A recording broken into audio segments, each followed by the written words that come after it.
Hi, I'm Irving and I'm an Adamaniac. Last time on Adamania, Robin was captured and Batman was too drunk on orange juice to go after him. The Riddler apparently intends to do something horrible to Robin since he has him strapped to a gurney, surrounded by nasty-looking surgical instruments, and is looking at him like this. How will we ever get out of this one? Let's find out. And we even get to find out in color. What a deal! Actually, at the time it was a big deal, but following that thread would take us too far off course. We start with a recap by our narrator and his Shakespearean quality lines. Glee for the Riddler. Gloom for Batman. Batman is trying to call Robin on a radio of some kind to tell him to turn on his homing beacon. What's he supposed to hear it on? There hasn't been any suggestion that they have any kind of radio communication, so I'm not sure what's going on here. Meanwhile, we find out the Riddler's horrible plan for Robin.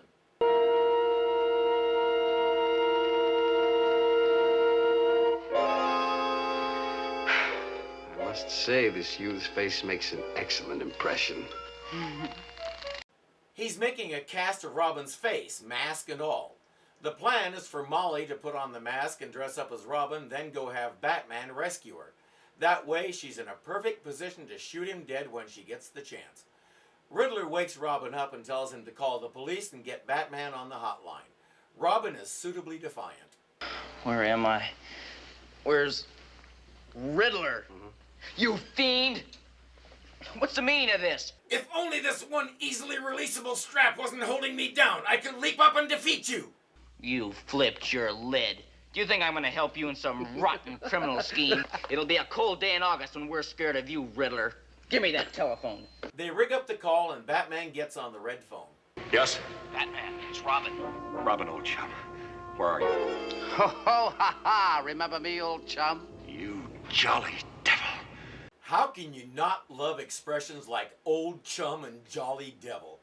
That's one of the best things about this show. No combination of words is too dumb to give it a try.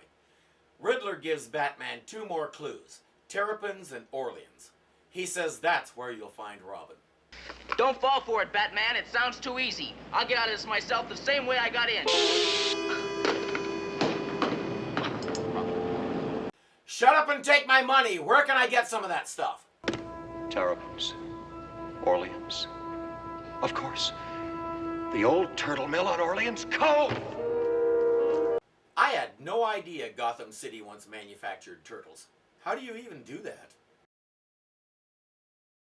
But are they made with real turtles? That's the Gotham difference. As Batman heads for the place, Molly is in costume and ready to go.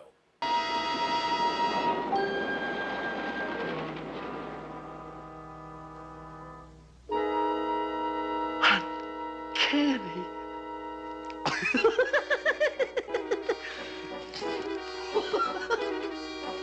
Tom the belt. On to the bat hunt.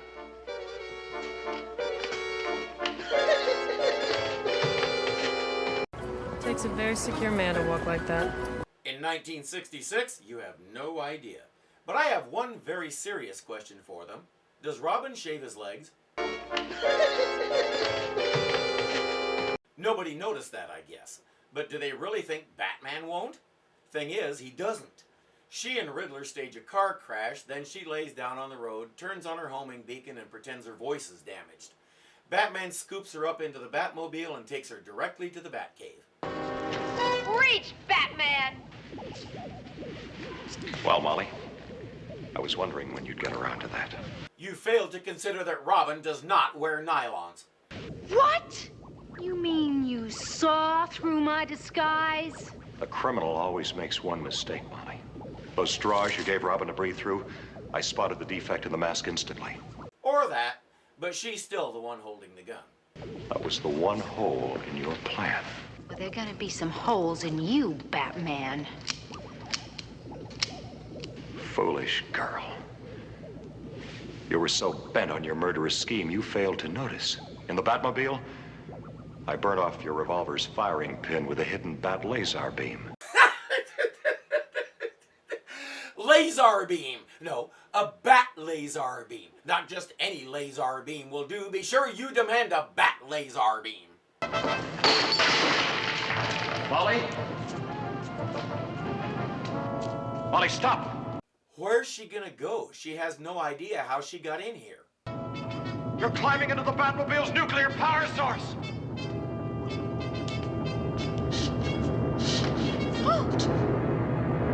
Why is she doing this? Where does she think she's going? This doesn't make sense. Help! Help! And now she screams for help. I still don't know what she's doing up there. Stay where you are, Molly! Don't move a muscle! I'll come and get you!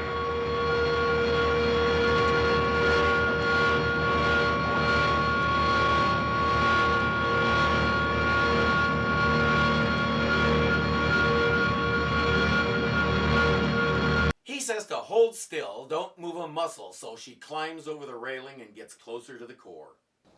What we've got here is failure to communicate. Meanwhile, Batman overshoots his target, because if he had gone up to that lower railing, he would have been right next to her. I don't understand any of this.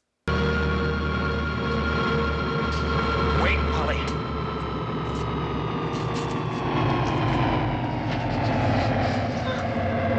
Okay, she's huddled in a corner away from the edge of that thing so he can just climb down and get her. Molly, don't panic. Reach, Molly. I can't. I'm too scared. How did she get in that position? Why didn't she just stay where she was? What is going on here? And why doesn't Batman climb down to her? I'm slipping. Oh, Batman!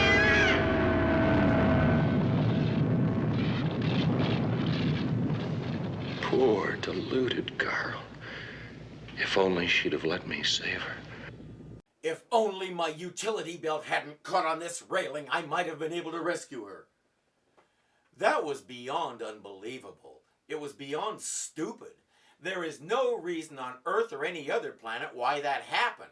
It's the kind of thing that could have been a deal breaker for me if I'd been a little older when this came out. Let's just wrap this up. Back at Police HQ, Batman, Commissioner Gordon, and Chief O'Hara are analyzing the recording of Robin's phone call. Batman notices subway train sounds and calls for a schedule of the trains and the time of the call. He plugs it all into the portable Bat computer in his car. Mother of mercy, what's it doing now? Checking with the main computer in the Batcave.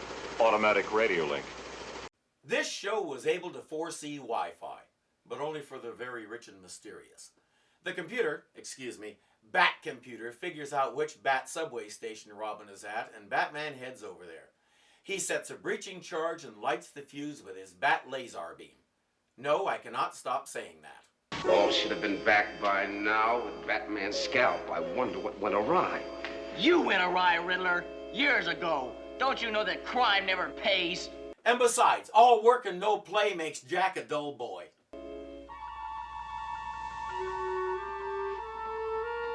Ho, ho, ho. Ho, ho, ho. Hey, hey, hey! Batman does know how to make an entrance. Robin has the appropriate response. Holy smoke! Surrender, you rat! You dirty rat! Mmm.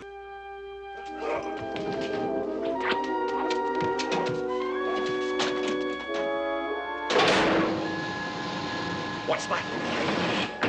Holy showcase! A sheet of bulletproof glass! No problem, just use your Bat laser beam again.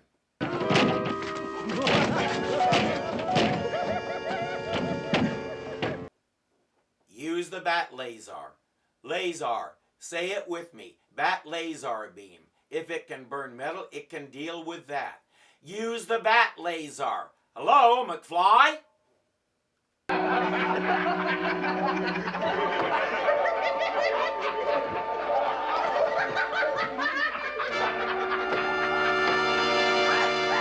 Robin explains that he played possum and heard the Riddler's plan, in the form of a couple more riddles, of course, so they know what he's up to. Well, well. We've come a long way from the Prime Minister's exploding cake. Or have we? Nice listening, Robin. Aw, gee, it was nothing, Batman.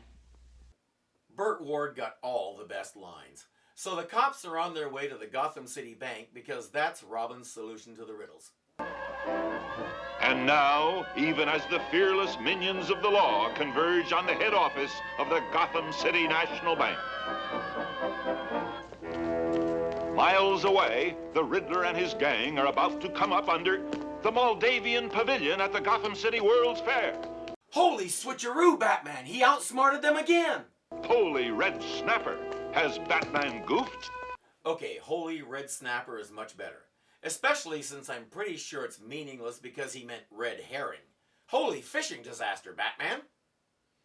Inside the pavilion, we finally see this national treasure, the Mammoth of Moldavia, a statue of a mammoth covered in jewels on the outside and stuffed with an unbelievable fortune in old stamps on the inside. Found in isles many centuries ago, worshipped by the peoples of my country. And but ugly. Guess what the Riddler's target is?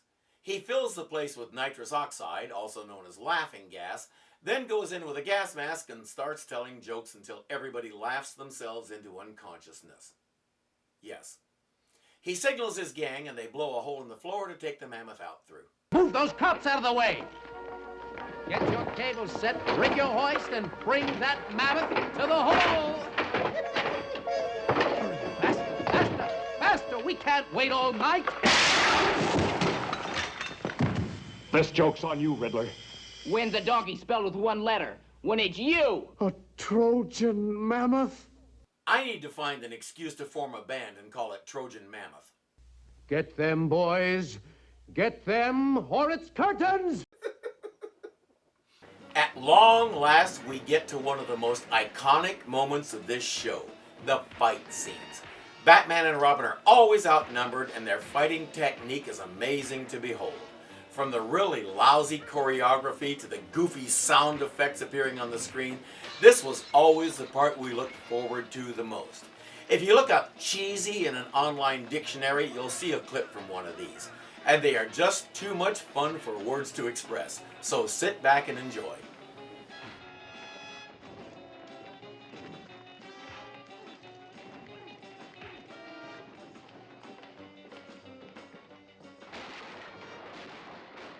The Riddler jumps down the hole and Batman follows. Back, Batman, back!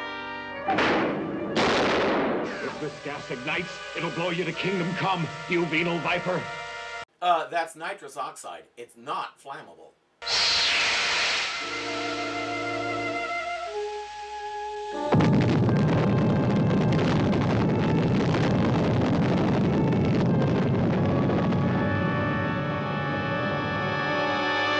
In this world, not only does nitrous oxide explode, it makes purple and orange smoke.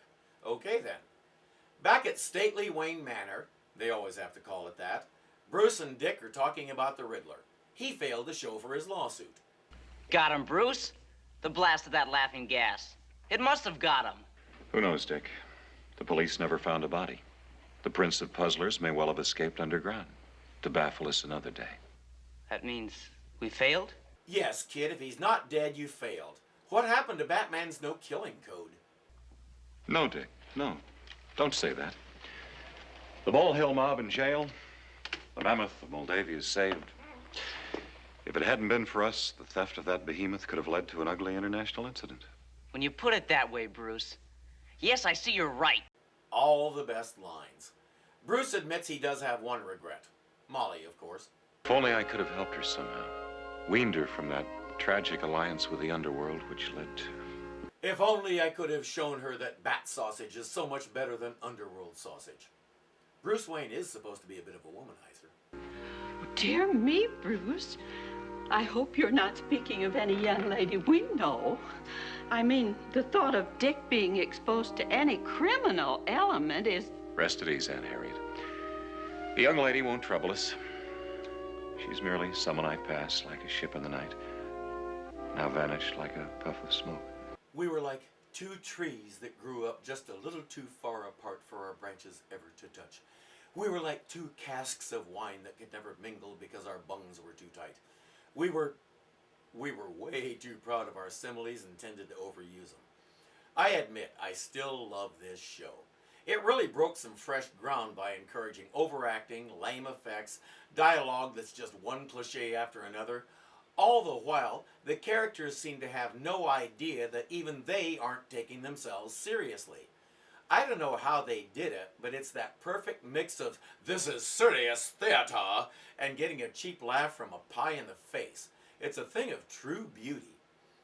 That's our first complete story. I love how Dick Grayson goes from fresh-faced teenage kid to fresh-faced teenage kid in a mask. Neither of them changes their voice, yet nobody can figure out who they are. This series also introduced the idea of Robin saying "holy this" and "holy that." The funny part about that is, after I'd been watching the series for a few months, I decided to pick up a Batman comic and check it out. It was okay, but it didn't really grab my attention. However, on the letters page, someone was complaining that they didn't remember Robin saying "holy this" and "holy that" in the comics before the series came along. So this absurd quasi-parody actually influenced the canonical comics. That was too good for words. Frank Gorshin set the mark for every villain to come. His combination of psychotic glee and stone-cold menace established a standard that everyone else, from the known to the unknown, would have to live up to. How did they do? We'll start finding out next time. I'm Irving, and I'm an Adamania.